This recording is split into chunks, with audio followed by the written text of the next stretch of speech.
one, go! Welcome to the Second Out, your source for tournament results, storylines, and analytics set to the tune of your speakers. I'm your host, MVZ Vayseth, joined today by Unrivaled Sage and the PGR Master, the one who's currently was voted as a hero, but people have rightly called him a villain for reveling in our misfortune while the PGR is currently being released. Panda Global Suar. So we'll start with you, buddy. You're super busy. How you doing? I know the PGR is on everyone's mind. I'm doing really well. I have had way too much fun with everything, but I think the fun's well deserved given all the stuff that we've sort of put into it this season. But it's been a good time. Just letting you guys know that when I asked Suar if he wanted to do this show, I was not expecting him to eventually become this cheery guy. Like, he was supposed to be the solid V2? analytical foundation. And now he's okay. super happy and memey and Whoops. No, it's good. It's a transition. Well, PGR V2 Suar was like, Right. That was a rough time. Right. That was the darkest timeline. We don't talk about that timeline. We don't talk about V2 or V1. So we were talking. Oh, V1 is another world. Yeah. V1 was cool. V1 was cool, but it was like it was different. It was cool because it was brand new. It was like beta, it was just beta version. I mean, like, it's that weird, awkward space where you made a pilot, but then you kind of wish that it wasn't canon, but you have to deal with it now in the later seasons. Kinda. It was some weird fanfic, honestly. Or like it's like when you go back and you see like old animation from a cartoon from like season 1, and then it's on season 11. Yeah. Oh my god. Yeah. For sure. No, it's pretty cool. And we'll definitely delve deep into that now that all the way up through 31 is public for y'all by the time that this comes out. But yeah, I know that we've been watching on Twitter and people's reactions and whatnot. So my particular favorite was Esam's deal. If you guys aren't aware, Esam offered $500 to the person who could name 1 through 50 exactly Jesus. correct. Okay, that was so annoying because I literally did get DM'd like by the bushel to like collude to split it, and it was really funny because I had Rickles like be like, hey, listen, like, I'll do 200 300 if you really want, like, he wouldn't expect it out of me, like all these obscure people that like kind of knew me trying to be like, hey man, like let me help you out here, and it was just like, come on. Rickles. Yeah, and Esam's tweeting like actual DMs to you that you had shared with Esam. But one of the cool things though is the level of top 50s that people made on their own, and how close it's been so far, or just how awfully bad. Something that I really enjoyed was seeing people put Choco in their top 50s and other people not knowing what a Choco is, except for something in Final Fantasy. So yeah, like that was cool. But we can get more into that in a bit. Yeah, Sage, did you have a favorite PGR meme-esque tweet or something that was going around that you thought was pretty funny? I actually haven't been following the PGR meme points too much, although learning that Rickles is one of the people that tried to, blackmail you in with $300 is actually hilarious. It's kind of a Rickles thing because I think he meant it jokingly, but like it was good bait for me to be like, yeah. Rickles is always involved in some of the greatest things in the Smash scene. Don't at me. But yeah, going on to our other co-host, Sage. Unrivaled Sage. Wait, ESA Sage? We have a twit longer that we have to cover, and this is your time, buddy. So what's going on? You're now working with ESA. You're moving out there. Yes. So I have officially accepted a job with eSports Arena. Woo! Congratulations! Thank you. So I will be moving out to eSports to Santa Ana, California, like 10 minutes away from eSports Arena. I actually just signed my lease this morning. Nice. Wow. On the day of recording this, and yeah, so I've now just been dealing with how to move out to California. So I'm selling a bunch of stuff here and gonna drive the 30-hour drive. Oh no, I was just about to say, as somebody who's made that drive a lot, please don't drive it. No, I mean I have to bring my car, and it's the difference of like a little over $1,000 to either just do it myself or have them ship it. But it also means that like shipping a bunch of stuff is not realistic then, so I'm just gonna sell a lot of stuff and just kind of buy a whole new apartment once I'm out there. It is Yeah. what it is, and like I'm not too concerned about the drive. The I used to drive to Jersey a lot, which is like a similar. It's a little What? yeah, actually. Damn. It was back when we were doing music, and a lot of tours start in East Coast because like when we were doing metal, it was like European bands always would fly in, and that's where they would start. So it made the most sense. And one of our guitarists lived in Jersey, so we would always just go a couple days and practice a couple days before we started the tour. So like the drive isn't scary to me. That part's easy. Yeah. Now, Cool. just be careful when you're going through the deserts. I remember driving. Well, you're probably not driving a truck, but if you're hauling something, I remember we had to shut off the air conditioning because the car was gonna overheat in those deserts. So Oh yeah, you My have jeez. to be careful God. with that. Yeah. Yeah, so I will be doing not only 2GG, I will Arms Saga I will not have too much involvement with, but come August Saga, I will be full blown working with ESA on that. So yeah, So that's actually a good question slash clarification. So as far as I know, like you're not working for 2GG, you're working for ESA, which means like not just Smash. Like it means all of their different properties you'll be working with them, right? right, so I'm gonna be doing like Hearthstone, League of Legends, CS:GO, like anything that comes into esports arena, I will likely have a hand in their production somehow, Yeah, and as well as helping them build their control room out and all this other stuff that we're working on. Like I've already started getting in some email threads and like talking about equipment and for stuff. sure. And like I want to So, make sure that everybody knows like how big of a deal it is. Like you're not joining 2GG, you're joining Esports Arena, which means you're gonna be able to network with tons of different esports and like Everything. how big of an oh opportunity yeah, that is. That's insane. It's awesome. it's full time esports, We man. made We it. made it. We did it. So like that's incredible. Like I can't wait to see the Sage touch on the Capcom Pro Tour eventually one day. So that should be super cool. But yeah, I've also myself had a very busy week.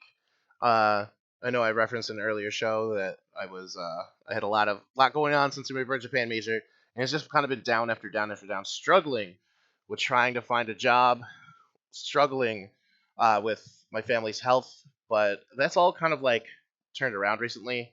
So I went to a bachelor party and woke up Sunday.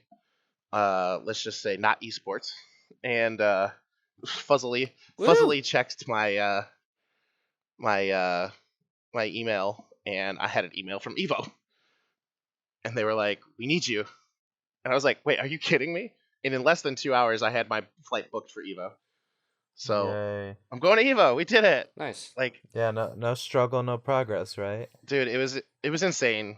Like, that's been a dream of mine for forever, and to actually have it happen, especially with so many things for Evo, like Evo Japan being announced and like this that they're expanding their brand and that like I can help hopefully uh branch that and like work at the actual Evo because I thought I was going to be out of tournaments till the Big House 7. So I was pretty down, and then I got that, and then I visited the Big House 7 venue, which is 1 mile from the greatest ramen place in Michigan, and it's super good.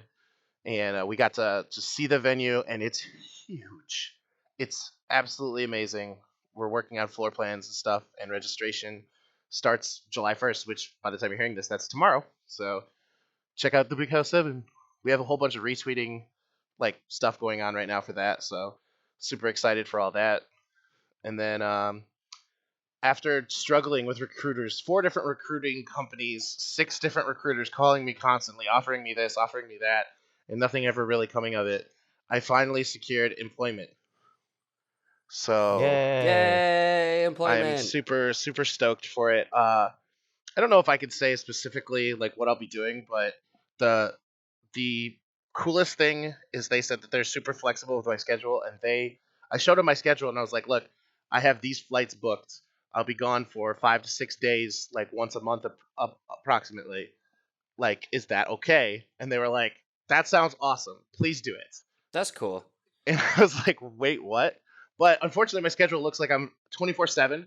I'm going to be working, and then instead of like working weekends and stuff like that and having weekends off, for the most part, I'll work until I have my minimum, and then for all the times that I wouldn't be working, like that would be me going to a tournament. So instead of getting weekends off, I basically get a week off to go to a tournament once That's a not month, too bad. basically.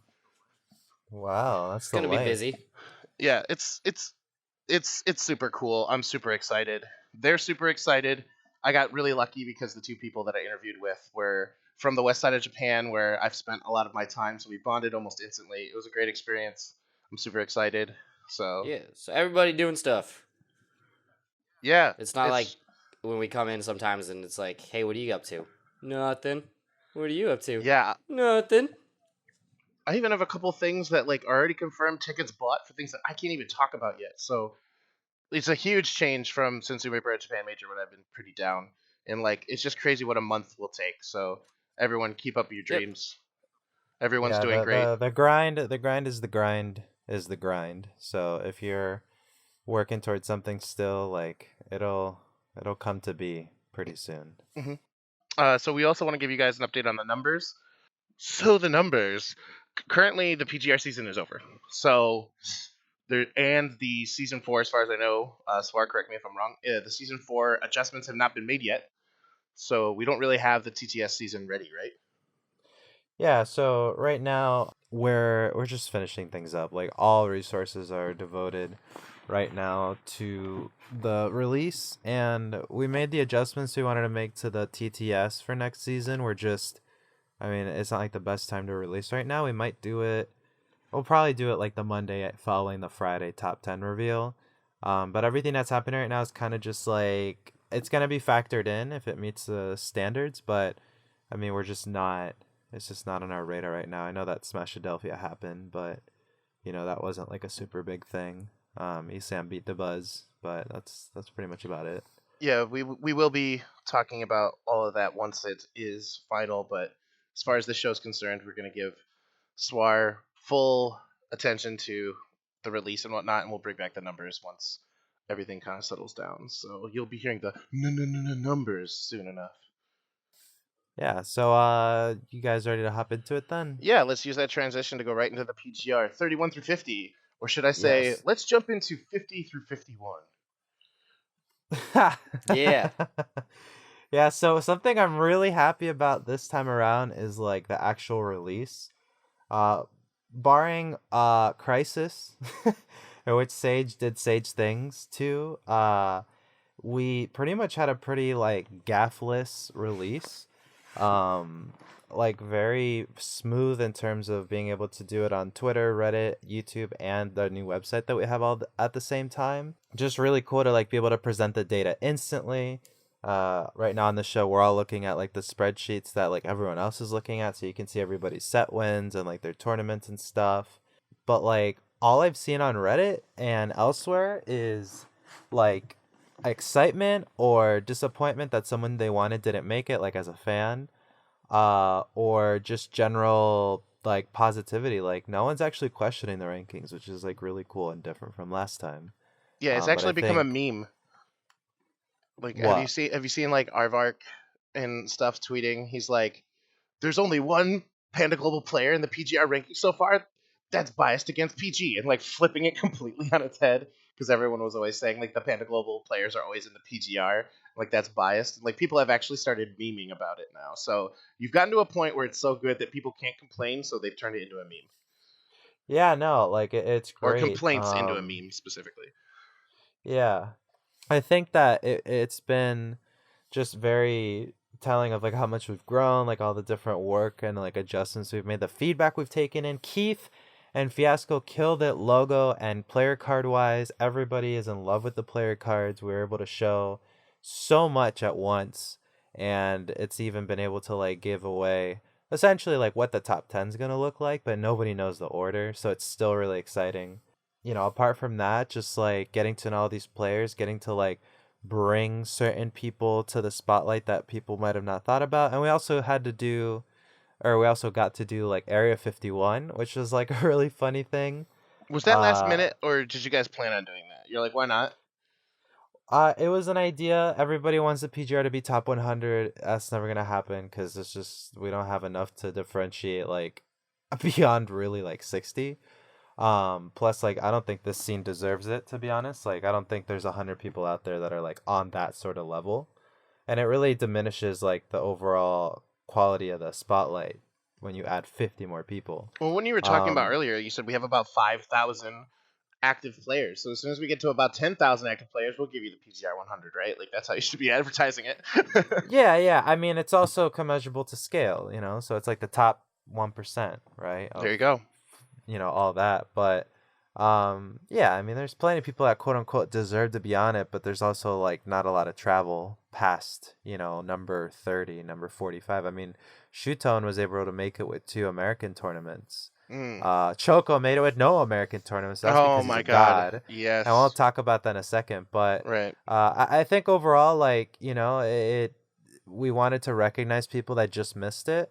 And they're all statistically so close to 50 that we just, call them all 51st. And like, we named it. It was my idea to cheesily call it Area 51. And people like really like that. I don't know why. I thought it was hilarious. But then it was also like, I saw on Reddit somebody said, wow, it's like getting something right before Christmas, because we did it on Monday before the Tuesday reveal. Oh my and then God, yeah. And then somebody was like, yeah, it's like being told before Christmas exactly what you're not going to get.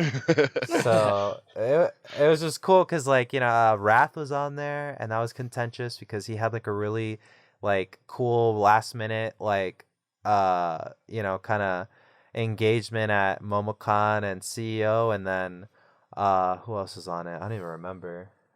Tyrant, struggling a little bit, but still a world-renowned player, Brawl veteran and all that. So, and James from the Midwest, or not Midwest. He just had amazing runs at Midwest Mayhem. Right. I was gonna say, yeah, that's how you made the mistake, but yeah.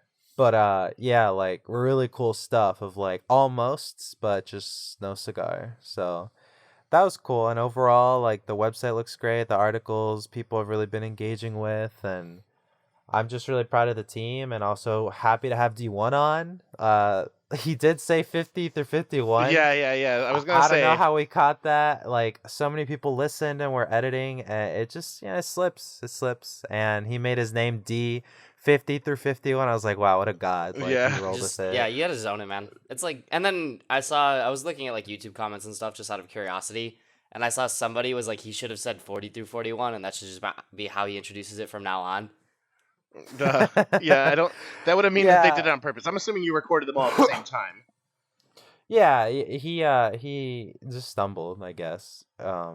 Because we're also it's like annoying. Like, you present it as 41 through 50, but you announce them in reverse order, so it's like having to switch from that. He probably just misread.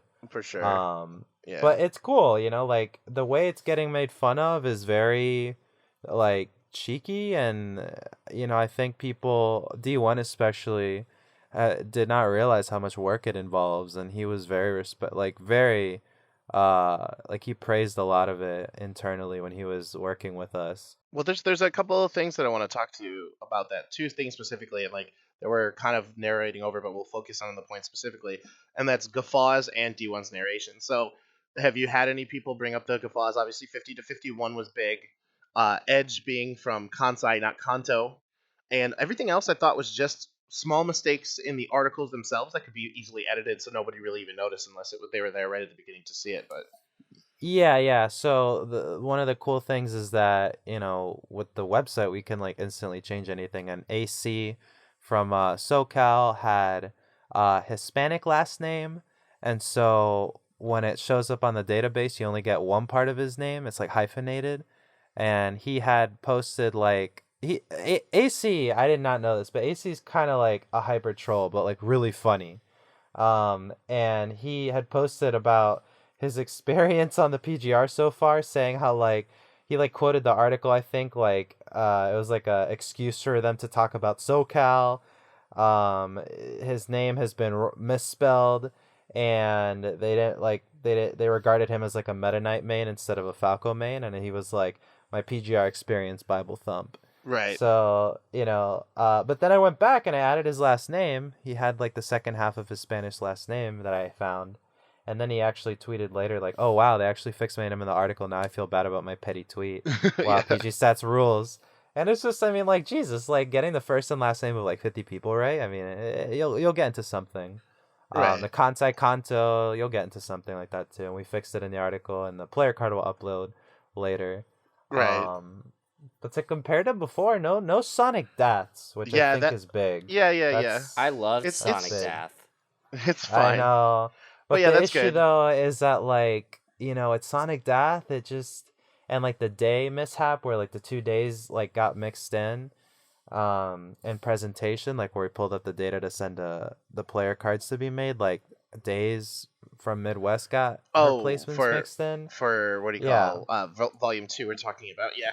Yeah. Like that sort of stuff, like the first impression's everything. So when you have to like go back and say, "Oh, we didn't mean it that way," it's just like credibility is shut, like just Right. evaporates. 5251 is a lot more calm of a joke than like a Yeah. character's or like a player's character being entirely wrong. Plus, like that now Well, that it player's also like experience yeah. is like a little bit marred. Like I made it, but it says Sonic. Yeah. Yeah. And that stuff, like, I was gonna there's, say I mean, with Smash having so many variables, like, you're prone to getting something wrong. And that's why, especially, I made the design choice, even in the top 8 graphics, is like, we're not going to do palette swaps for characters because it's ridiculous. Like, there's people that are the classical, like Zero is Purple Diddy, Mr. R is Black Sheik, MK Leo's Gold Marth. Oh, you But mean you some did the people monochrome ones? change. Yeah, it's like black and white, or we apply a filter and we're done with that because so many people change, they go through phases. Someone doesn't use that anymore, and to have somebody like comment, "Hey, they don't use Purple Chic anymore." It's like, dude, like, man, it's a non-issue. You like hedge your bets and just make it a non-issue. Yeah. But there's still all the regions and all the sub-regions, so we did confirm with Juddy all of the places that all the Japanese players are from. So you have Kyushu, Kanto, Kansai. I don't think we have Chubu because I think Earth is in the process of moving, or whoever was from Chubu. God, I almost spoiled it. But yeah, like, Jesus, there's just so much that you can get wrong. So Oh yeah, for sure. really, really glad that we didn't have anything like a Sonic Death this time around. And we're also checking, and we have more eyes. And also the turnaround time is just really tough because, people are like, why don't you release it like all at once or something? And it's just like, man, you really This just don't is way want. better. But I just Yeah. wanted to wrap up that segment on Guffaws. As a listener on the set count, you get the opportunity to let me know so I can let Suar know on the set count for all of us to enjoy. So if you notice any, make sure you hit me up at the set count at twitter.com so I can make sure to roast Suar for every mistake because I love doing that. Yeah, for what it was like I didn't dread it at all. Like Yeah, it was pretty good. the reaction's been just widespread praise or just like cool stuff. I think once it's over and it settles, people are gonna be like, wow. But what's also kind of sucking right now is like the lack of outside coverage because Yahoo Esports doesn't exist. So Oh Yeah, Smash yeah. lost it's like yeah. I mean, that was when it happened. I was really sad because they had really done a lot for us, not only as PG, but everybody. Like everybody had their shit like blown up by them, and that could be a topic for later. But like, the issues of publications shedding light on us, and then others shedding light but not having reach, like Smashboards, really makes it tough for things like this to really kick off. And so, it. I think it might be like you also have to think that they're not fully out yet. So if like let's say you're ESPN esports and you're like, hey, Super Smash Bros. Has got its ranking. Here's half of it. We'll cover it later.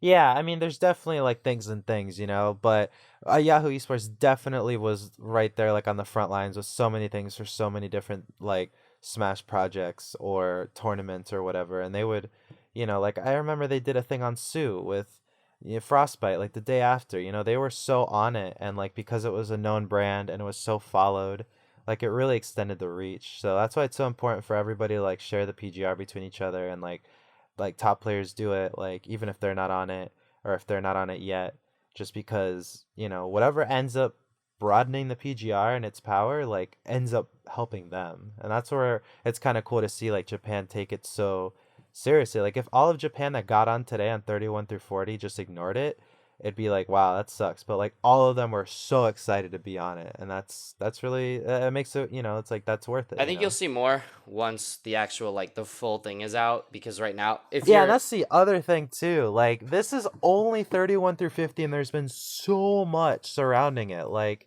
never before has 41 through 50 ever seen this type of so attention. yeah, and like you have to imagine if you're uh like a journalist or something and you put out a list of 31 through 50, like people who don't follow the scene are going to be like, well, why didn't you post the rest or something, like who are just random people who just saw your article. So Yeah, you'll definitely. you'll see more, I think. But something that I was curious about is that I don't know if you guys had thought about is on YouTube comments and a couple like Twitter posts and things like that. You're seeing people analyze the set wins because it's from this season of like where it says set wins versus like top 10 or whatever, Yeah. and you're seeing people analyze it and go, oh, because it says he only has one set win and it lists these three players, like one of them, like this guy's going to be confirmed top 10 and these two are not.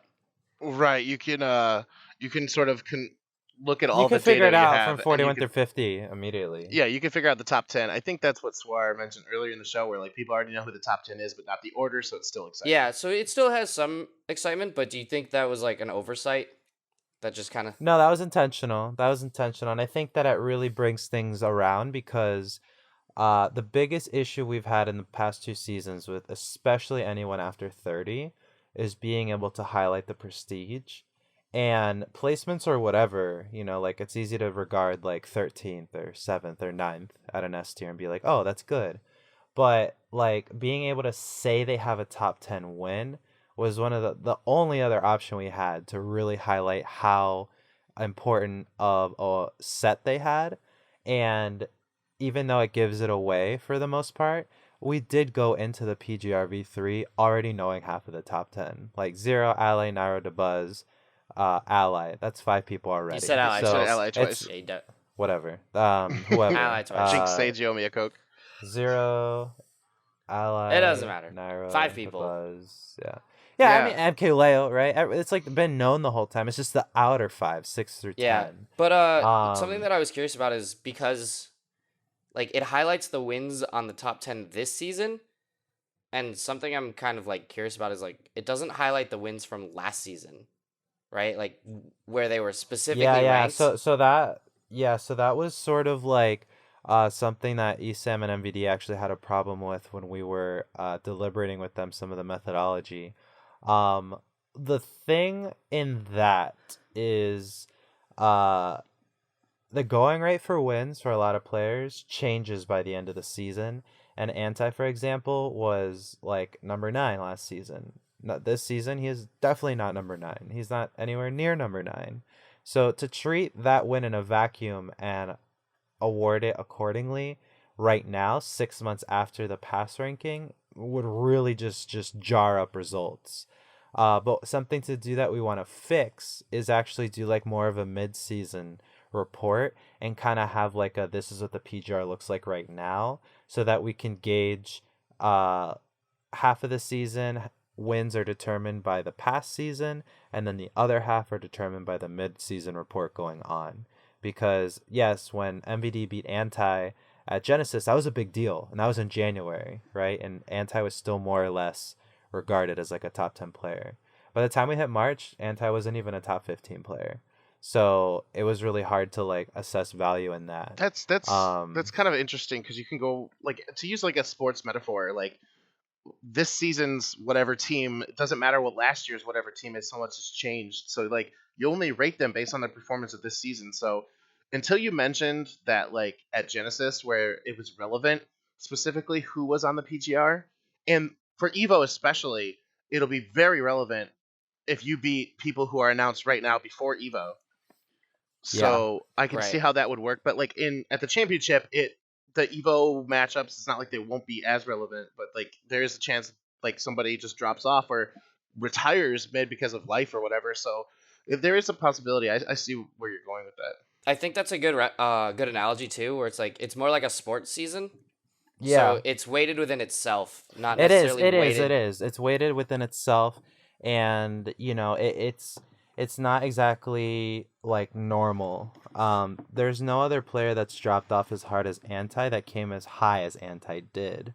And that's where it really puts a wrench in the methodology for any system, because essentially how we did the PGR this season, 50% is placements, 50% is set counts. Placements, whatever, we've talked about that. But for set counts, basically everything is interpreted by your expected win rate against somebody. So it's basically mathematically defining an upset. So for example, Zero and Latai. Zero has a 100% expected win rate against this random, so that when Latai actually beat him, that unexpected win actually shoots up Latai's value because he just took a set from Zero. The problem is that it stayed as a quote-unquote bad loss for Zero, because the next round, Latai lost 3-0 to Foe, which is actually coincidentally the 50th person this season. Right. So that's kind of funny. But when things stop being an upset is when the person that beat you does really well, which makes sense. If Latai went on to beat Foe, get top 3, win the next 2 sagas, Latai's top 10, well, okay, Zero didn't really get an upset, and that's why when we do the upset report for tournaments, we don't do a day 3. When Void beats Nairo or Nairo beats Void, I mean, they're understood as to be in the same skill bracket. Nairo coming out on top a little bit more, because their expected win rates are so close. It's like 55-45. But when you have like a gap of like 70-30, those upsets really count. And those wins, those bad, quote unquote, bad wins or good wins end up really mattering. But Anti had an expected win rate against MVD that was really high.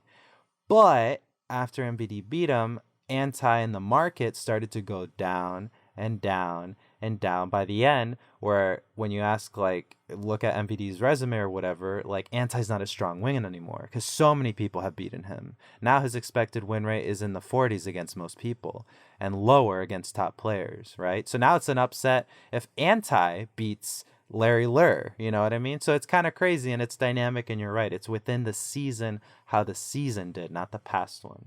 So Right. I also like want to make sure that like Smash 4's history is preserved, and like when you're looking at Volume 1 and Volume 2, like beating Zero got you on the PGR. And the Volume 3 story is that's definitely no longer the case. So it is and it isn't, no, because like and we know multiple it's people because who of have beaten him. volume. Right. It's because of volume, right? So But we still haven't. So what was this season? Latai, who that it else? doesn't really matter. Like my XX, point yeah, is that like yeah. we need to preserve that history, whereas before that was such a big deal and it's awesomely representative and like saved forever and in the PGR Volume 1 and part of the way in Volume 2, but it also goes to like show how we've evolved as a game and like how everyone's gotten better now in Volume 3 that isn't the case. So I really think that that's also kind of cool. Yeah, I think it's just a good thing to kind of make known of. This is weighted within itself. It is for this stretch of time, like the last PGR essentially doesn't matter. It's just whatever. Yeah, the last PGR doesn't matter, and we always say that, like, don't use it for seeding, don't use it for seeding. Like, even this PGR, like, it shouldn't be used for seeding for Evo. It should just be like a loose reference, you Yeah, know? but I think it's Yeah. just important to note that like just because you had a win on Anti and Anti was top 10 in the second PGR, like doesn't weight your doesn't rate your Anti win as a top 10 win in this PGR, because this PGR Anti is not top 10. Yeah. Yeah, and it's cool, because it really also shows like how crazy like Smash is to like get ahead, and also how much you have to do to like, you know, stay ahead, right? Like that's hard, and uh there's definitely like a specific direction we wanted to go with this PGR to recognize that sacrifice that people have to make, because like 31 through 50 is pretty much either really good set counts and bad placements or lack of, right? Like Shootone, T. Because Shootone T, you bring them to SoCal 3 more times, they're easily top 20, if not top 15. Yeah, Um, RIP Shuto not but being able to go to but Evo. but you also have really good placements or volume or excessive placements and bad set counts. So for example, Rich Brown, abysmal. He had the worst set score in the entire PGR released so far. He was literally like he's 3 and 16 against the top 50, but he's been to 10 tournaments and he did moderately well at all of them. Right, and like that's He the good balance, and like the new card sort of like shows that because that was the biggest complaint in Volume 2, right? Like where they weren't adequately weighted, but like this Yeah, actually the shows like logical progression, it was hard to see back then right, because we couldn't show it, and now you could. Yeah, top 10, they're gonna all have positive set counts on the entire PGR and stellar placements, and 11 through 20 is gonna have even set counts, right, or a little positive and stellar placements, and then 21 through 30 is gonna have like a little bit of both, like kind of watered down, but still good, right? So it's been a thrill. Really like having to really dredge these numbers to show all that stuff. Um, but yeah, it's just really like I think the legitimacy we've been looking for a long time, and it took literally third time's the charm because I mean we had to learn so much, take in so much feedback. The X Factor returns, and I think that's people's like favorite thing to latch onto because like I think people can get ranked a certain it way, gets but everybody involved. yeah, and it also really contextualizes like wow, like Myron was like okay, first of all, the X Factor survey was completed before CEO and Narasaga, which is kind of oversight on our part, but also like having two S tier events at the end of the season is kind of damning because like the turnaround for what you need to do to like assess that and get 35 people to answer a survey is it's just gonna be messy anyways. And then delaying the release of the PGR even more for waiting for surveys is just again more and more time we don't have. Yeah. So we had the survey come out before then where Myron did not do his all-star stuff at Narasagan CEO, so he had a negative 39 X Factor, and then Foe wasn't even in the top 100 we sent out at the time, and he hadn't done his Narasaga stuff, so he didn't even have an X Factor because he had nobody ever vote on him. No, that's pretty cool. So that's how wild It's kind of interesting. Yeah, I like the X Yeah. Factor. But do you think that you've come to a point where like now it's just fine tweaking the methods and not really changing it anymore for the next one? Yeah, the methods are here to stay. The 50-50 split, as arbitrary as some people might say, is the most even you can do. Some people are like, well, placements more or set counts more, but 50-50, it's like you both split the cookie, all right? Take it, between brother and sister, like you both get half of it. No one gets more. And the systems we got set up by Giant, God bless his heart. Giant, if you're listening from the Midwest, like you made the PGR essentially, or actually you gave us a language for it and practical tasks translated it into something we can understand. So like systems wise, like we're there. Like that's it. Like no one can pull the sort of stuff we're pulling as accurately as we're pulling it because we're literally importing it. And then it's just like doing more like player card adjustments. This season we went with 6 tournaments instead of I think last time we did 8, but we did 3 on the top of their best S tiers and 3 on the bottom of their best A tiers, which still looks a little messy for the 31 through 50 because like Choco, for example, his only A tier thing was Umabura Japan Major, but he had killer wins at the B tier events that happened, like Sumabato and stuff I think like that's that. But fine. we It's couldn't fine show to that. represent that though, because now people know that like, oh, he didn't go to much big stuff, so his wins are good. Yeah, and that's because we've been able to like just boom, here's the data. Like right now the Google Sheet, like there's like 11 people still on it watching. But yeah, it's just the sort of stuff that really helps. Yeah. Really really contextualize Yeah. everything. All right. Well, I guess I mean that pretty much sums up the PGR wrap up or talks about Were it. you surprised by anybody? Like honestly, like as you were involved anyways behind the scenes, like did someone like really surprise you? There are a couple. So we're just talking about 31 through 50 right now, right? So Yeah, yeah. what's public? Yeah. So like we want to talk about that. Okay. I'm glad Nakat made it, to be honest with you. that's such a hot button topic, but yeah, I mean, thank God, like that actually happened. But I mean, like, if he wasn't going to be on there, that means he didn't put in the work. So it goes for anybody, if they're not on there, they didn't put in the work that the other people did, and like it's like you said, the numbers don't lie. So like that's Yeah. cool. My big one was Raito. Surprised me as to how high he was. Really? I would have.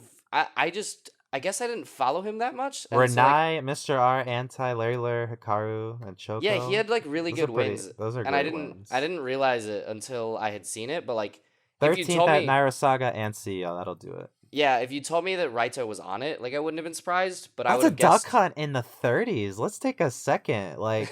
And an Olimar in the 30s. And if you count Two Rich Olimars, Browns, yeah. Shuton and And Myron. Meyer. Oh my god, 3 Olimars. Length 32. 6WX a little higher than I thought he would have been.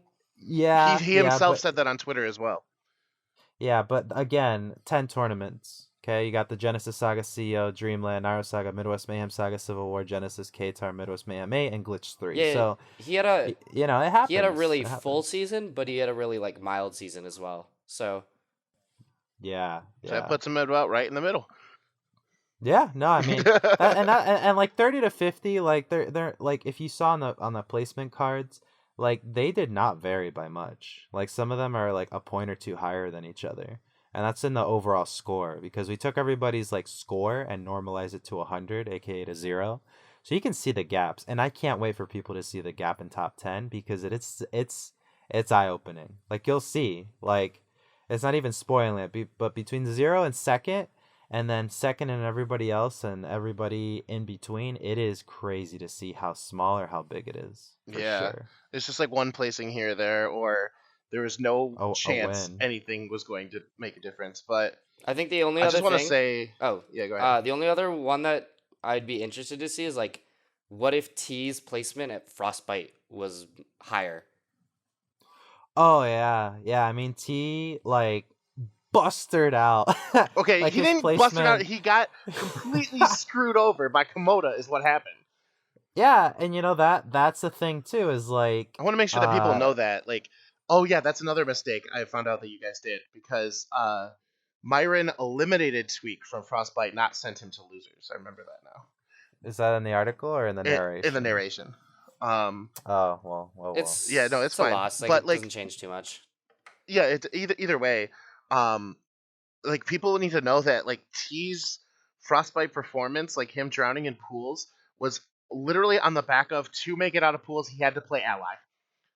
Yeah, Like, just like and, yeah, like, and that's what kind of happens to a lot of people here. And like the thing is that people are like, oh, you just gotta like be Japanese and go to 2 sagas and you'll get on the PGR. And it's like, I mean, you gotta go to 2 saga events and win. Like, yeah, he lost to Seagull Joe and Ally, and like those are not bad losses at all. It's just unfortunate at where those losses happened. yeah, and that it's his only few chances to be here. If he hadn't done that at Civil War, then he wouldn't have been there because his only other 3 tournaments are Umebura Japan Major, which is a good A tier, but he got 13th, and then Umebura Tokage Qualifier and SGC, which were B tiers, where he got 5th and 13th respectively. And B tiers, they can't do that much, especially when you only have 4 tournaments. Yeah. You know? Yeah, third at Civil War is huge. That's like a boulder, and then his other tournaments are like grains of sand. Yeah, I think that's the only top 3 that we've had so far, right? And in the cards. at an S tier. No, in the cards themselves, in the PGR cards. Because we don't know what 1 looks like. We don't know what 2 looks like. I think 3 is the only one that we know. Oh yeah, because the they graphics look like, are different. They look like the Smash numbers from the game. Yeah, but I'm saying, like, so far we've only seen those. Oh in the PGR. yeah. You're right. And that really speaks to the quality of the wins. You know, like these are the people that are like, they get to top 16, top 32, and then like they just don't clutch it. You know, like these are like the gatekeepers really to top 8. Like you're not gonna get past, you know, like Foe easily into top 16 or Wadi or Javi, you know, or Scat. You know, like yes, these guys are in the low 40s, low 30s, but you don't want to run into Ned before top 16 and losers. No, like that. no. Like running into Ned before top 16 and losers is pretty much your run. Same thing with Earth, Raito, Shuton. Like that's how I'm so happy. Like it turns out, you know, no one in here doesn't belong, in my opinion. For sure. So let's take a couple minutes real quick then and talk about the other topic that we want to get to. Oh, no, real quick. I've been waiting for a while to Go for it. say, like, thank you to everybody who's on the PGR, especially Suar. Like, this has been an extremely emotional week for me in multiple ways, but, like, the PGR just sort of capped it off because if you told me last year, because last year right now I'm in Japan, I'm writing for Smashboards. I'm doing Vayseth's Voyage. I probably put out the Hikaru article like a year ago today. Like, it's probably that close. And if you would have told me, I'm from the future, you put out this article, showed everybody who Hikaru was, and now he's on the PGR, I would have told you you're an idiot. Like, there's no possible way. He's in high school. He's never going to leave Japan. And now he's this high in the PGR. Same for the headliners, Shutone and T. Like, they built Frostbite. Them saying, I will leave Japan for the first time with these underrepresented characters was the catalyst. Like, without them, that event doesn't happen. So to see, like, those three specifically and, like, how, like, it just makes me personally, like, feel just so proud. Like, not that, My like, children. yeah, I told you so, like, you should have listened to me, like, it's not even like that. It's, like, literally my direct efforts in trying to get exposure to a region that I felt last year was completely underrepresented has, like, I planted the Been tree, validated. and the fruit has come. Vayseth, And everyone can now see are it. you having some like father figure emotions right now? Dude, Living vicariously. all right. I don't do this very often, but, like, I shed a tear. I'm dead serious. Like, when I saw, like, the 5 for them, like, especially those 3, like, I was like, holy shit. Duh. Yeah, because you know them. I mean, today was dominated by Japan and Florida, so 31 through 50 is like the Japan flag inside Florida, to be honest. Like, it was huge, and Choco is like the nail in the coffin because Japan has gotten so much, like, relevancy since it's when it came out that you don't have to leave Japan anymore to get on the PGR. And, like, what that means for Japan and, like, their Smash scene, it's huge. And, like, it's only going to keep going for here. And, like, I'm super happy in, like, 1 year how far we've come internationally. And now I'm working on multiple projects too within Mexico, Australia. I know Dubai Dojo has been announced and, like, all the Japanese players going there. Working on things in Europe. And, like, we're just going to go next year. We're going to keep trying to make this as international as possible. And that's going to be my goal. And, like, this proves that it's worth it. And to be clear, the date was actually May 30th, 2016. So a year and a month ago was the first time I ever mentioned Hikaru. And now he's on the PGR, and that's just absolutely insane. Yeah, You could have you could have just copied and pasted my paragraph that I wrote about Hikaru, and, like, it looks almost the same as the description of him in the PGR. It's insane. Papa Vayseth with some proud feelings. Oh my god, I'm so...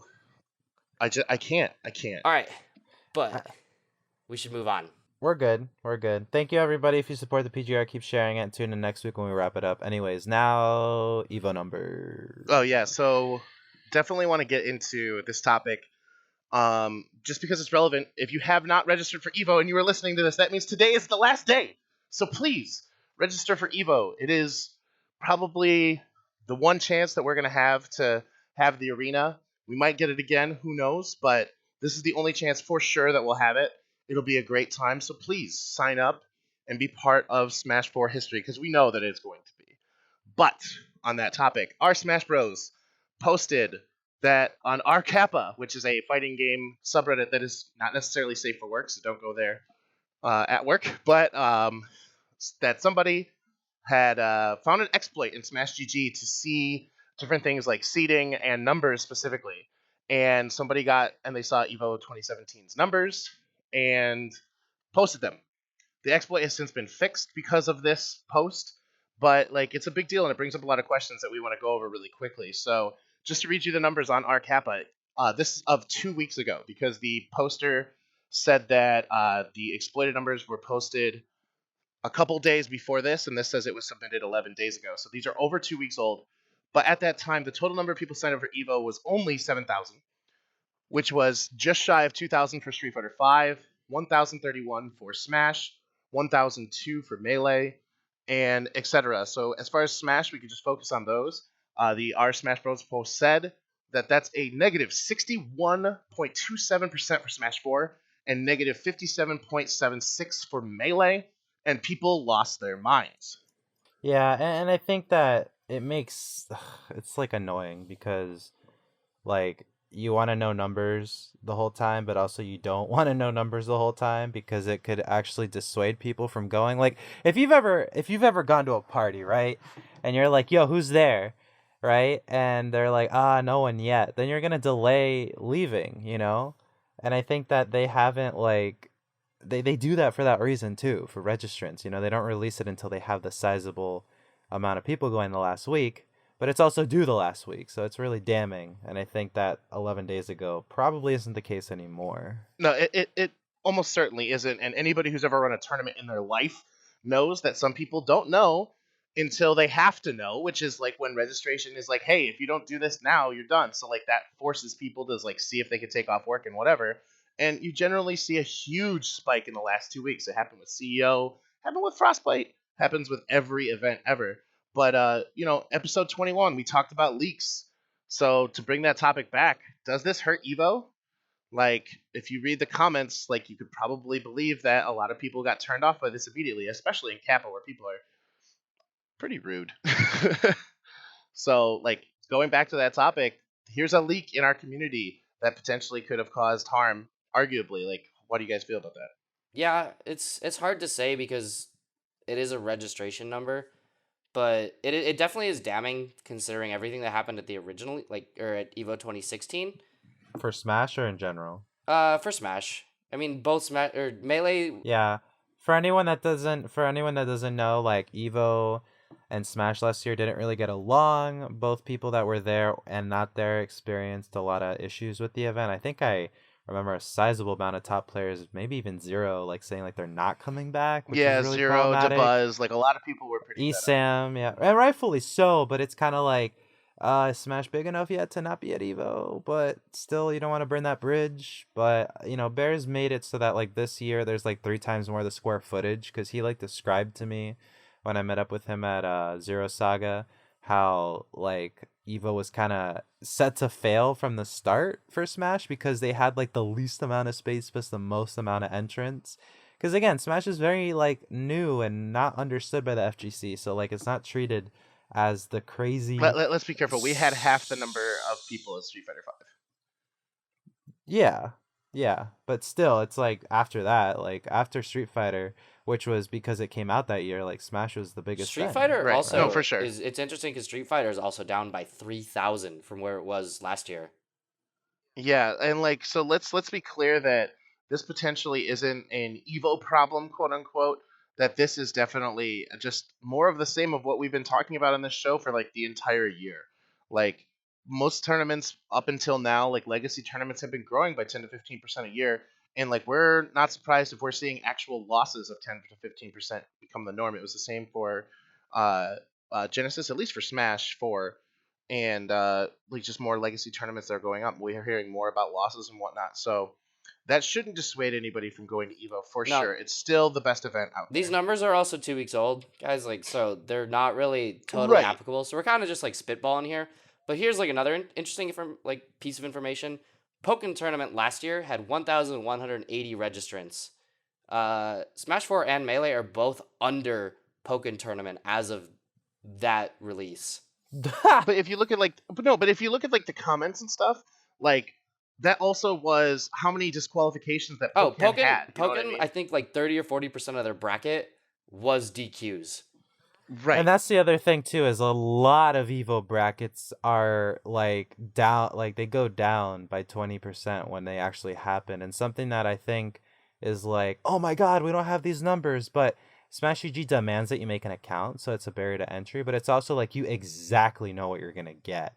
And I think that's what separates Evo's numbers before to now, where it's like, maybe like I wanted to go to Evo when they announced it and I registered for it non-committal on whatever the previous Evo registration site was, and then I don't go because the hype died down or I don't care anymore. But for Smash UG, like you're pretty, you make the account, you're pretty invested, right? And you're like confirming that you're gonna go, like you're RSVPing. It's like a pretty hard RSVP, and even then, it's still sometimes people cancel. Yeah, right? for sure. I mean, like, the only thing that does that benefits anybody is they still paid the money, so like the prize pool's still as if there was that many people, but they're never up until this point, Evo numbers never truly represented the number of actual people who played in the tournament. Right. Yeah, and that's something that people have a hard time getting over. And it's also really hard to get over in general because if you're like a sponsor and last year they came with you with this many and this year they came with you with super super like way less, that's hard, to be like, "Oh, but they're Smash GG like it's these are the real numbers, right? They canceled last time anyways." It still sucks. Right. I mean, either way. I mean, yeah, it's with 2 weeks left, so right. So a lot of these numbers are going to inflate probably 20-30%. Dude, some of them are probably already doubled, especially like with the smaller games. It's possible. I don't think so, considering like Revelator, Guilty Gear last year had 900. Revelator, according to this 2 weeks ago, was at 630. So like And I would like not be surprised if some of these games like the Tekken 7s or the Revelators or like I don't know about Blaze Blue, but like if they were over 1,000 when numbers were finally published, like that would not surprise me at all. Injustice 2 as well. Like they were just over 500, all of them, and like if they double, I would not be surprised whatsoever. I know a lot of the Injustice players were pretty unhappy with the Evo rule set that came out. Wait, they lessened the timer and made it 3 out of 5, I thought. They ended up fixing a lot of it, yeah. But initially, so like, to be a part of the NetherRealm circuit, you have to adhere to certain rules. But in the NetherRealm contract, apparently, Evo is just allowed to do whatever it wants because it's Evo. So they Publicity. had it literally just says Evo can change whatever they want, like in the contract. So they had a bunch of stuff that wasn't standard for Injustice, and now it got changed, and it like. Let's also keep in mind that Mortal Kombat and NetherRealm Studios, again, that community felt shafted, and like they made just as many posts as the top players from Smash 4 did. Oh yeah, so... it was not a good time for them. But so far, the only game of this 2 weeks ago, like numbers in comparison to the final numbers from Evo 2016 that has similar or higher entrant count is from Tekken 7 Faded Retribution last year, which ended up at 549. Tekken 7, as of 2 weeks ago, had 560. So it's the only one that's seen growth so far. And I'm sure that number is going to break 1,000 in the last 2 weeks. Because, like, as we said again, and we can't, like, overstate, the last 2 weeks are probably the most critical dates for registration. Because 2 weeks ago was CEO. like, that's huge. Like, people were focusing on that. And then CEO has to be over. And then you have the last 2 weeks registration push to get the numbers in here. So, like, Right. the fact that these numbers were leaked at all is, like, super irking. So, like, there's two things that we want to cover. And the first is, like, should we really even be talking about this? Like, is it relevant, like, for this to actually happen? Like, because, like, they keep the numbers locked up for a reason, and it's so we don't have to talk about stuff like this. I think, okay, like, for as far as event planning go, everyone secretly wants an event to fail, right? There's more to talk about. There's more to, like, gag over. And I think It is certainly drama, that is true. And I think, like, it kind of sucks because, like, when Evo fails, like, we all kind of, like, take the L. But it just sucks because, like, the reason these numbers are kept under wraps is so that you don't have people saying, like, oh, nobody's going this year, which then reaches 2 people, which reaches 4 people, which reaches 8 people. And then all of a sudden you're like, oh, I'm not going to register anymore. When in reality, it was fine, Like, it's, like, the PR part of it.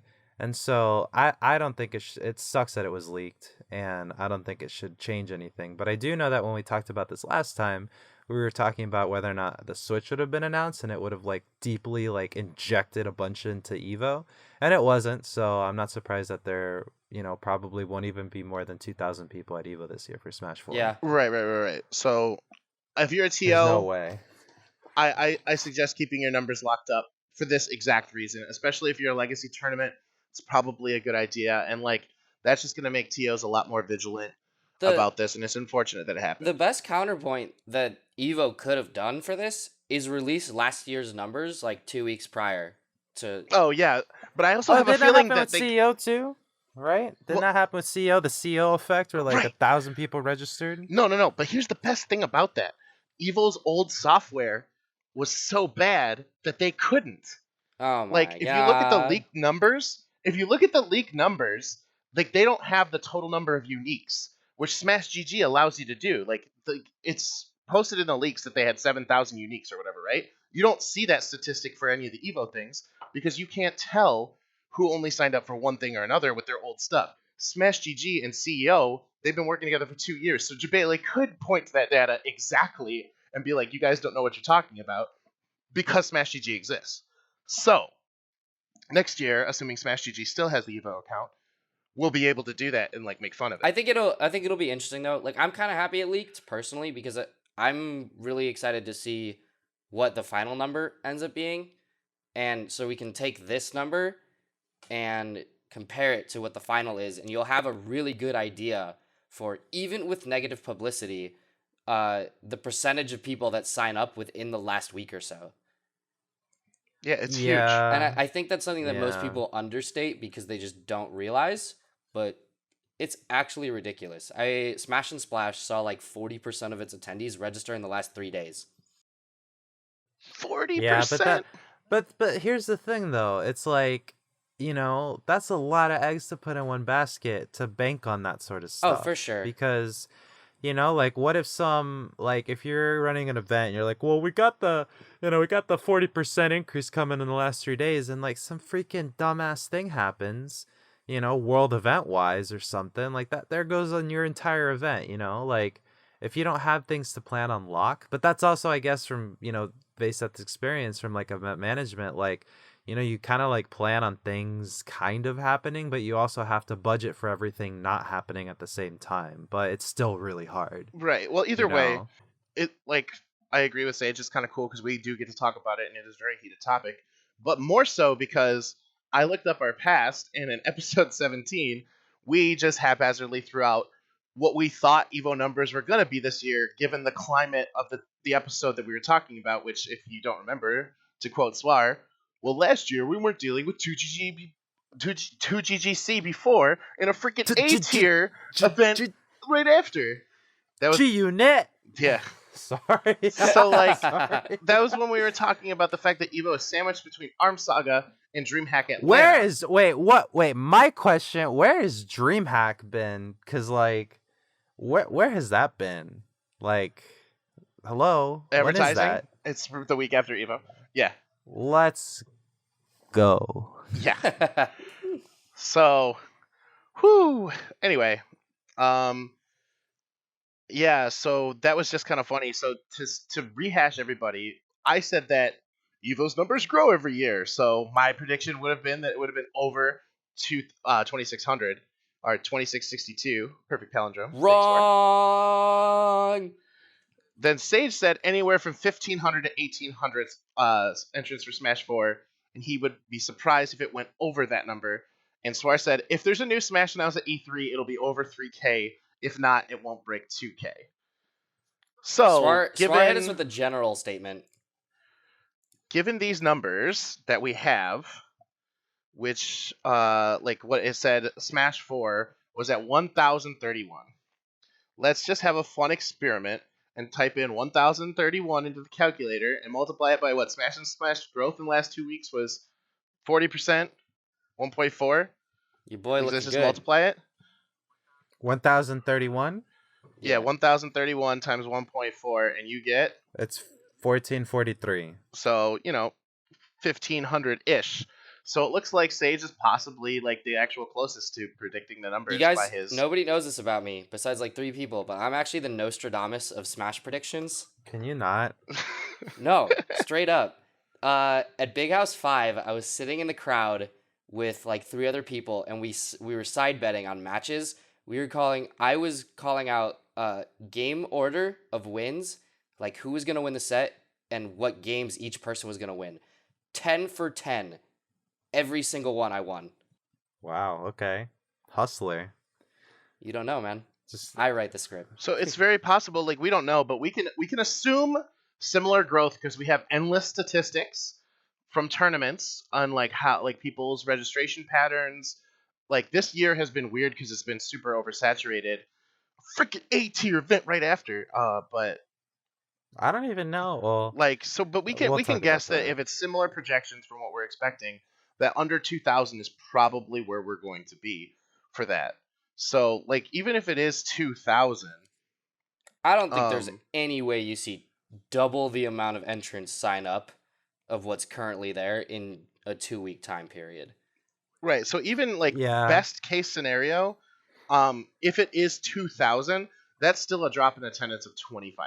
I think And the thing too is like events are judged by how much they grow, right? So Genesis 1 was like in a basement, Genesis 2 in a convention center, blah blah blah. Well, maybe not convention center, but you know what I mean? Right. Like they keep getting better, better and better. And like the thought would be like, okay, well, the next Evo will be like 2,500 or something, but it's not even going to be the same, which means like have we hit carrying capacity? Has Evo met its match? Has tournaments oversaturation really like sullied the most prestigious event in the year? Like that's the sort of stuff that begs the question the in a thing lot is, of it's these for every instances. game though for these numbers for Evo.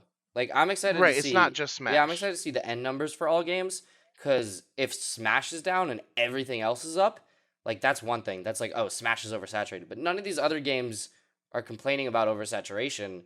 So like, is it an Evo problem? Is Evo gonna have to scale back? Did they just see one crazy year and now it's gonna like stabilize?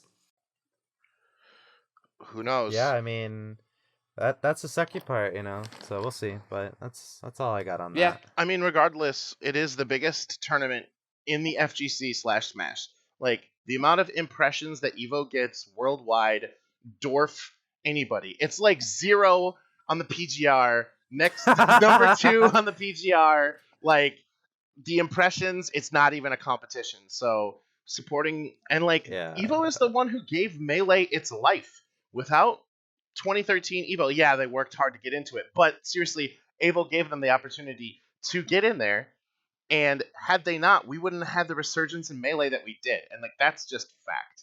And I'm not saying that like Melee owes Evo or anything, but like Melee, even if you watch the documentary, it was small until it hit MLG, and then everyone was like, "Oh my god!" And MLG blew up Melee, and then it lost MLG, and then it gained back Evo, and then it disappeared, and then when it went back to Evo, like that started getting a whole new generation of people into the game and like solidified it. yeah. So I think it's I dangerous, and I don't like it when people say like you owe a tournament or like you should go to a tournament. Like ultimately, like a tournament goer, a player is a tournament's like consumer. That's their marketplace, and that's like saying like you owe Nike for letting you run in their shoes.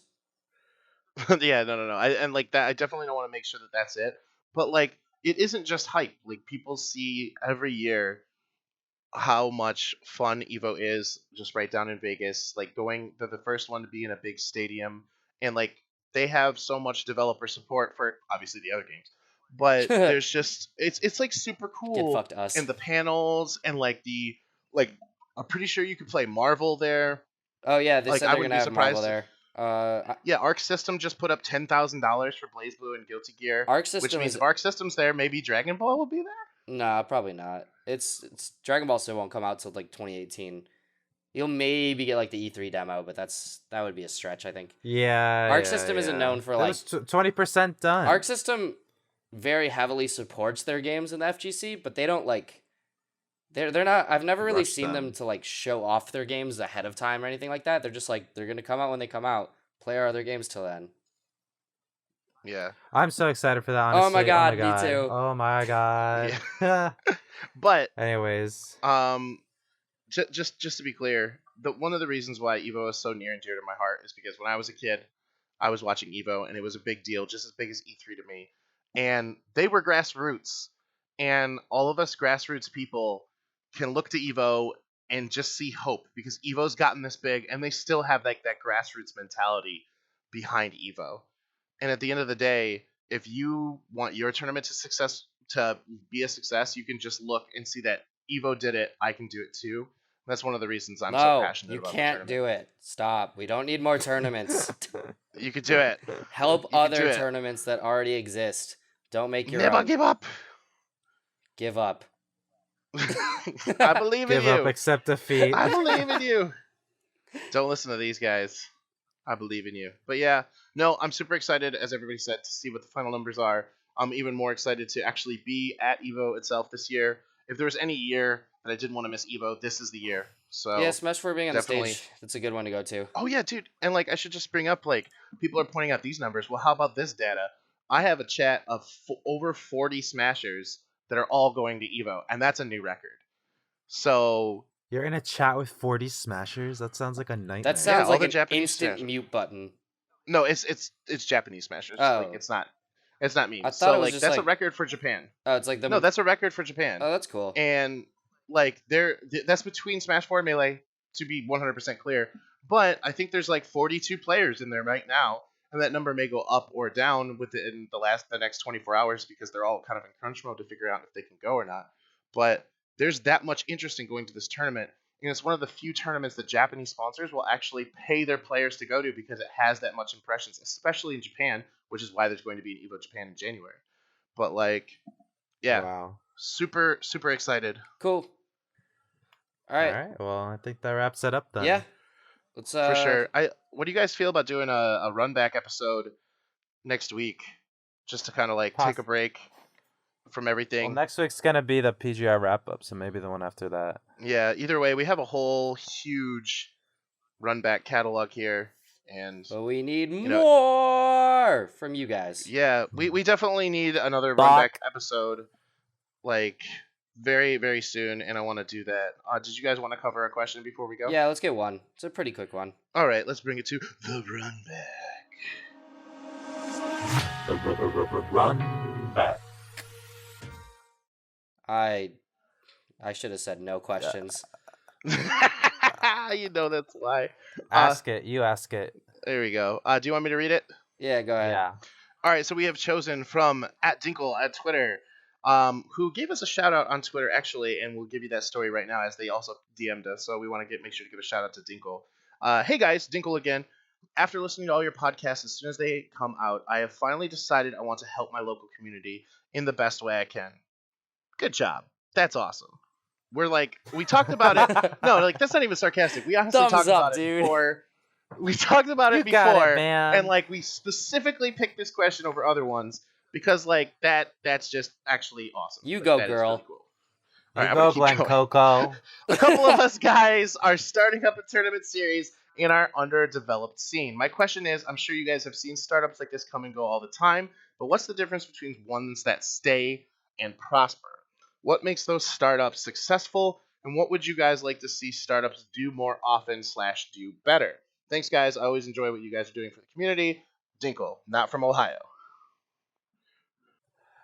Well, I will always stand by Shine and Big Blue Esports as one of the startups, and you gotta have those heavy, deep pockets of debt to really get an idea going. But innovating the scene and providing and widening your scope, similar to how Frostbite did with like including a more casual audience, is I think what the new startups need to do and like pick up off of, because I think all the current like big league quote unquote event managers and makers are like marketing the same events to the same people over and over, and we've seen a decline in almost all aspects because those top players are exhausted and those up and comers have no sponsorship support to go to all these billions of right events. But this is more local scene, so I think he's thinking more like think of your weekly and maybe like small monthly.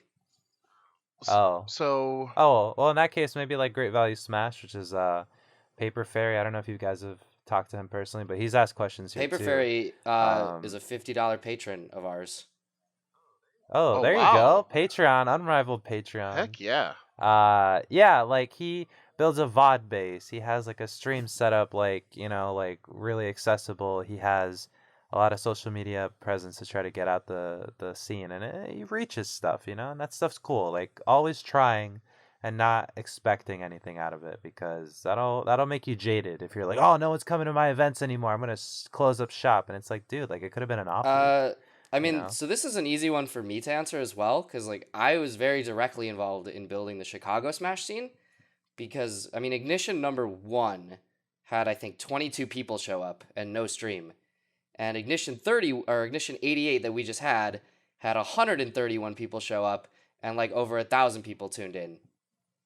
So that was hype, by the way. That was hype. That with Captain Zach and Ned at 0 and all that. That was it was a great tournament. But so I think a big thing is just making sure you're always pushing to improve the experience for your community. So Ignition #1, there was no stream. 22 people showed up or something like that. And Let's we go. just ran we just ran random doubles. Like you had to play random characters after the bracket because we just had extra time. We're like, all right, let's just do this. So it became a staple at Ignition for a long time, where it was the regular bracket would happen, and the goal was always to finish regular bracket in 3 to 3.5 hours tops. Anything more than that, and we were late and bad. And then this random side event, like we would do 10% stamina mode, and you would had to pick a random character, or like random doubles, or we would always just try and come up with these goofy ideas for dollar side events, which helped get a lot of the more casual players into the game first. And then eventually a lot of people asked for like doubles more often, and now we do $5 doubles 3 nights of the month, and then just like a friendlies night 1 night of the month.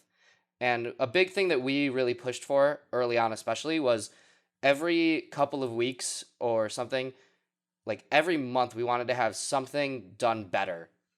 Like whether it was we figured out a system to run the bracket smoother, or we built a new tool to make sure that like player experience was better, or the stream upgraded in some way. It was just like it always had to be improving, and a lot of that was done with the community.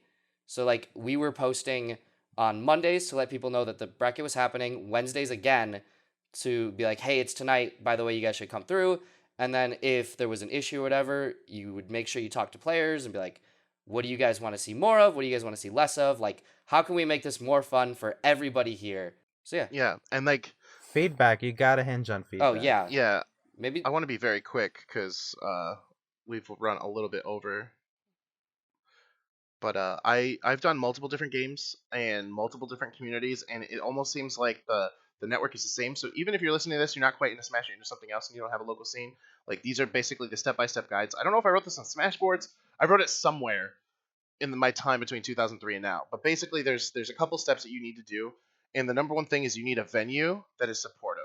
So you need to find it. It's better if you have a venue that gets whatever your game is traffic, and it gets eyes on there because people walk in.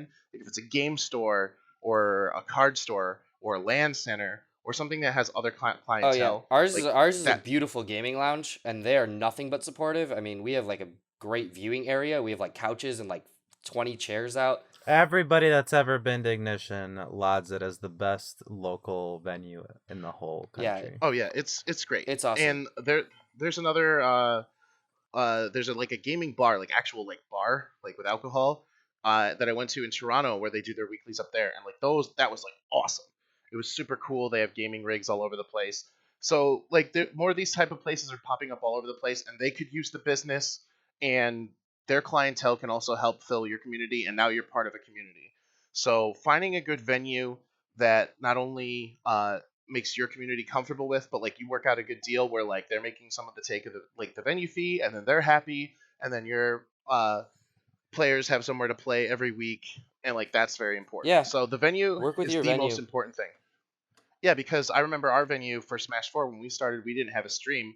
One, because I didn't believe in streams, but two, we didn't have an internet connection, and events got so successful that they upgraded their entire infrastructure, changed companies, and wired us a 150-foot line so that we could go to the back and like set up a stream. So if you're making them money, they can move for you. I know that the Michigan weeklies that they were in, they also upgraded the internet there because they said that that was important. So like when Sage was talking about these like increases or updates over time, like that was a huge one for us down here. Yeah, I mean, But we venue meet, is the most important we thing. meet with the owner of Ignite at least once a month and just go over like what we can do better with Ignite to like ease traffic flow or whatever. And like eventually we got the projector, and we have like this, so like we added a viewing area. Eventually we moved our streaming area from like outside by the projector into like this whole studio room that they had.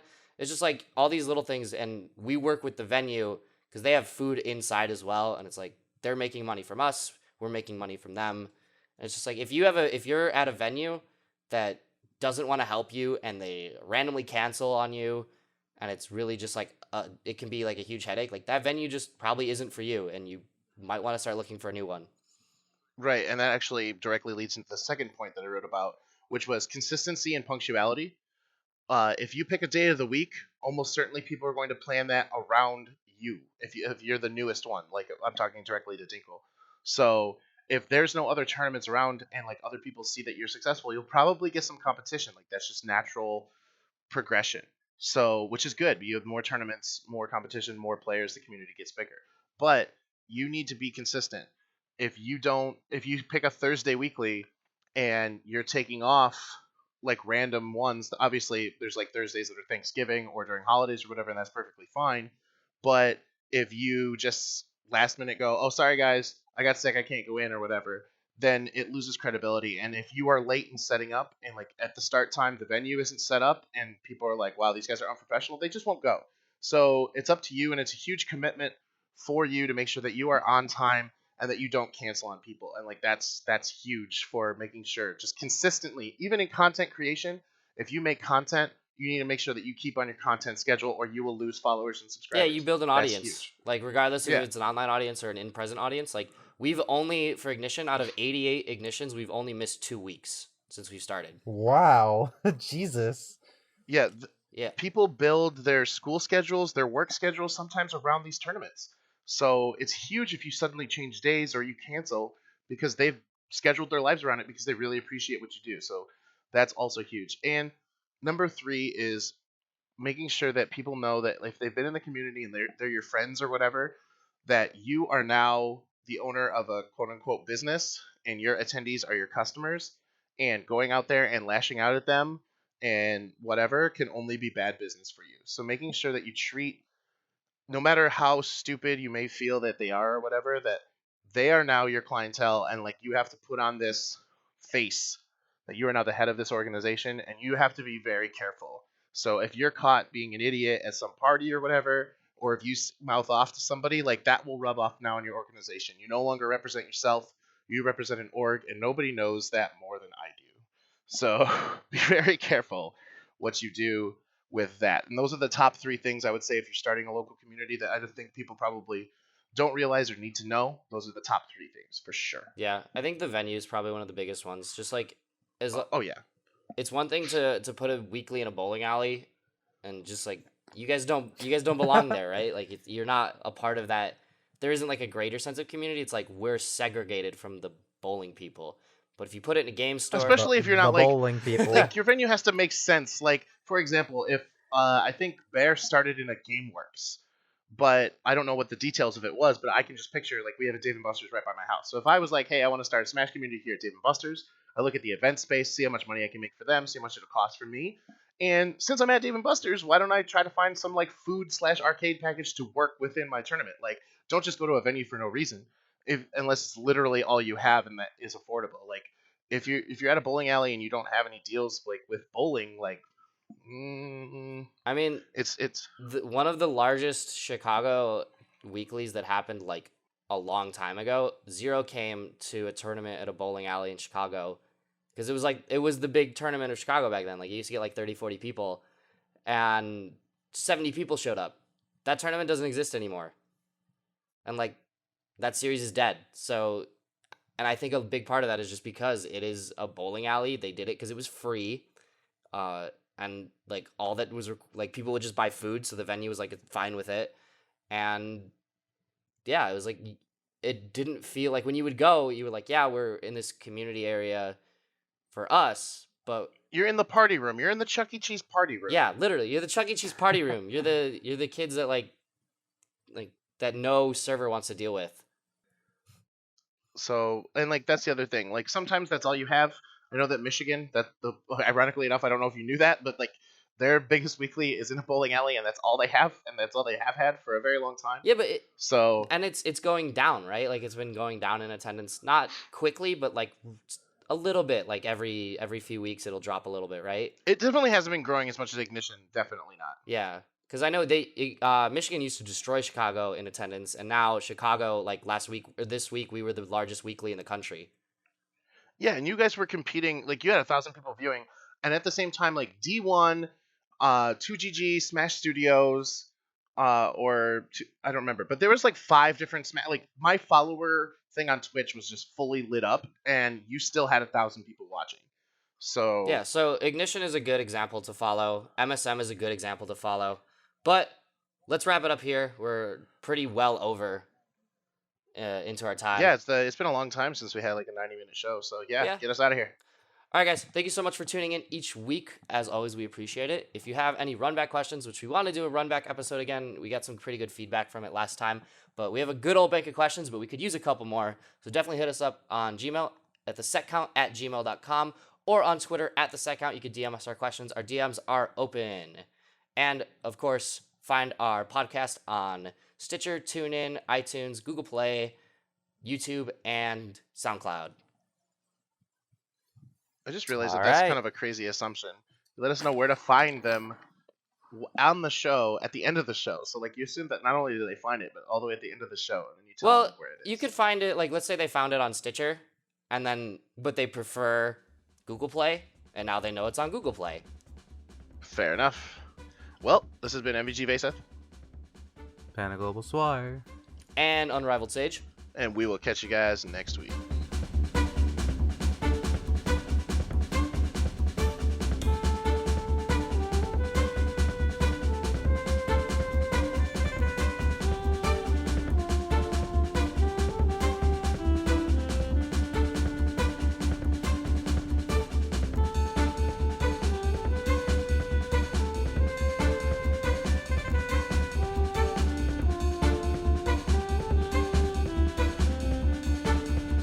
Complete.